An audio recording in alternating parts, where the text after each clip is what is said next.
Très bien, nous sommes ici à l'hôtel en Israël, dans notre pèlerinage. Et chaque fois, nous trouvons des personnes qui vraiment ont été bénies par la foi. Quel est votre nom? Madame Moloïse. Qu'est-ce que l'Éternel a fait aussi dans votre vie? L'Éternel a fait de grandes choses. Il m'a délivré de beaucoup de choses et il y a beaucoup de choses qui sont en cours.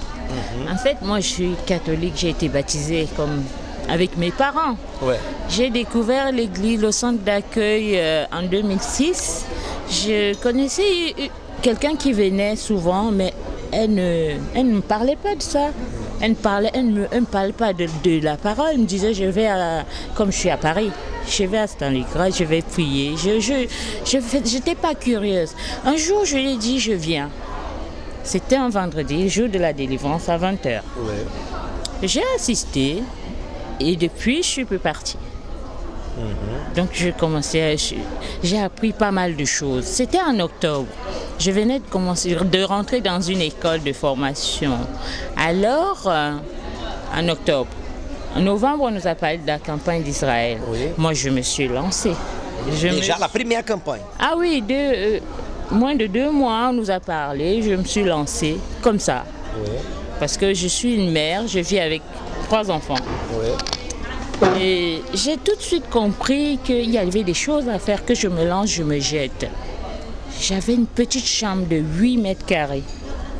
J'avais un lit superposé. Les 2 dormaient en haut. Un petit lit avec ma fille qui avait 2 ans. Elle dormait en bas. Moi, je dormais par terre. Je venais de rentrer à l'école. Je vivais avec les aides de l'État. Alors, j'ai déterminé. Parce que je voulais, la priorité pour moi, cette maison était insalubre, petite. Tout ce qui était moche dans cette maison. Mais je n'avais pas le choix. J'étais là, à l'abri avec mes enfants. J'ai fait ma campagne pour avoir un logement. Et ce que j'ai demandé, c'est ce que le Seigneur m'a donné. Je suis aujourd'hui dans une grande maison, dans un quartier chic à Paris, dans le 16e. Oui. Mais ce n'était pas facile parce que c'était la première fois, je ne savais pas. Comme j'étais dans une pièce, il y avait tout dedans. Moi, le jeûne, c'était facile, je partais à l'école. Mais les prières dans la nuit, je ne pouvais pas allumer parce que les enfants dormaient. Alors j'allumais une torche pour lire ma Bible. Ouais. À 4 heures et à chaque fois qu'il fallait se réveiller. C'était pas facile, mais le sacrifice, j'ai tenu jusqu'au bout, jusqu'à ce que j'aille jusqu'au bout. Et comme mes revenus, je me suis dit, je donne tout ce que l'État va me donner. Je sacrifie. Vous avez sacrifié tous vos revenus? Oui, j'ai sacrifié tous mes revenus. Dans la campagne d'Israël? Dans cette campagne d'Israël, j'ai dit, c'est pas grave, à Noël, les enfants, ils savent que c'est difficile pour moi. C'est moi qui m'occupe d'eux, il n'y a personne d'autre, il n'y a que moi. J'ai donné tout ce que j'avais avant que la campagne ne finisse. J'ai reçu une autre belle somme qui était multipliée plus que ça. J'ai eu la maison, j'ai eu l'opportunité de choisir les meubles, tout ça. On m'a équipé, on m'a aidé à équiper la maison. Et j'ai eu mon diplôme à la fin d'année. J'ai pu trouver des gens pour aller chercher les enfants parce que c'est pas évident de vivre seul avec les enfants, pour aller les chercher si on est occupé. C'est toute une organisation. Et chaque année, moi je m'en sors toujours très bien avec mes enfants. Je ne m'inquiète pas pour mon travail. Et chaque fois que je vais changer de travail, comme j'ai un diplôme maintenant, je détermine que je ne veux plus ce salaire, je quitte ce travail, je cherche l'autre, mais il faut que mon salaire augmente cette fois-ci.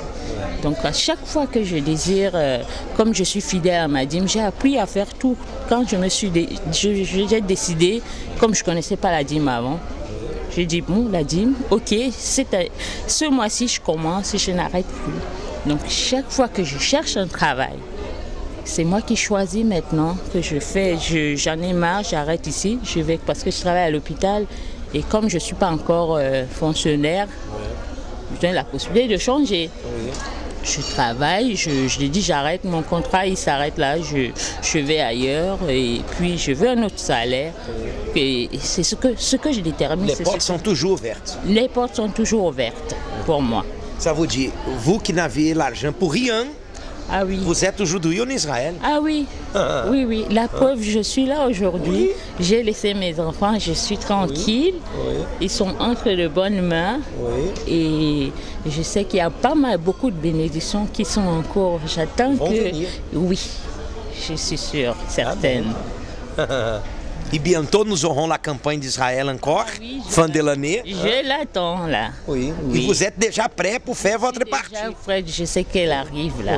Oui. Pour faire votre sacrifice, votre demande de prière. Et c'est donc cette foi que nous allons avancer. Exactement. Oui, amen. Que Dieu vous bénisse beaucoup, chaque fois plus. Amen. Amen. Amen. Par la foi, tout est possible.